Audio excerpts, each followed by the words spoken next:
एक बार की बात है, बोधिसत्व ने एक कुलीन परिवार में जन्म लिया। बोधिसत्व को ज्ञान और पशुओं के प्रति अगाध प्रेम था।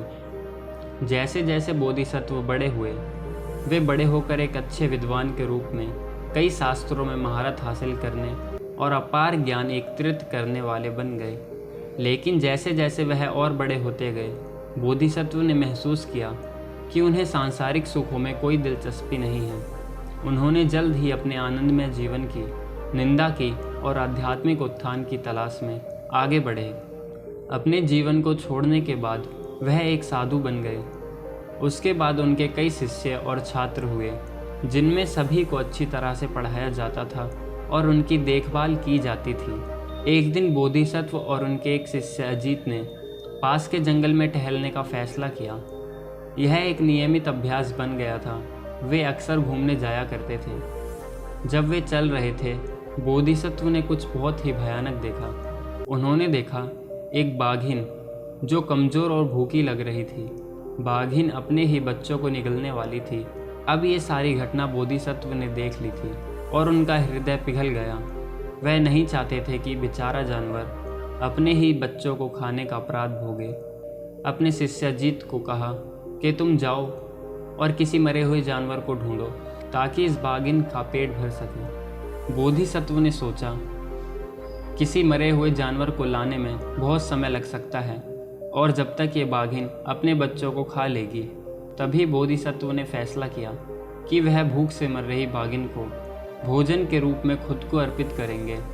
वह बस उसे उसके बच्चों को खाने नहीं दे सकते थे और वे ये जानते थे कि यदि उनके शिष्य ने यह देख लिया तो वे निश्चित रूप से बोधिसत्व को स्वयं को अर्पित करने से रोक देंगे।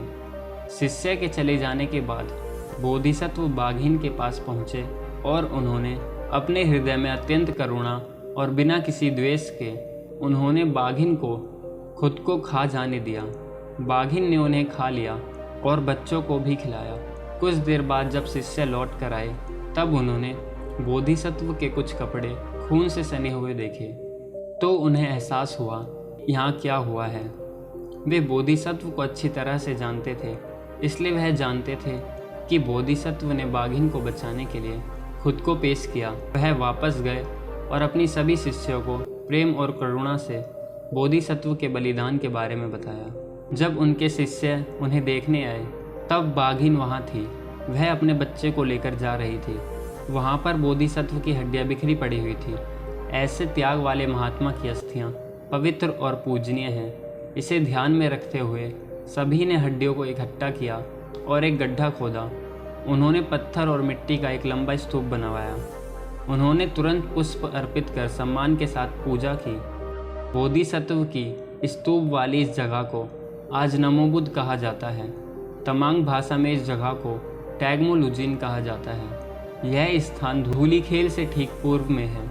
बौद्ध इस स्थान को तीर्थ का एक पवित्र स्थान मानते हैं। देश विदेश के बौद्ध पर्यटक यहाँ अपना सम्मान देते हैं। ऐसा कहा जाता है कि बोधिसत्व जीवन में अपने कई परोपकारी कार्यों की वजह से अपनी मृत्यु के बाद स्वर्ग गए।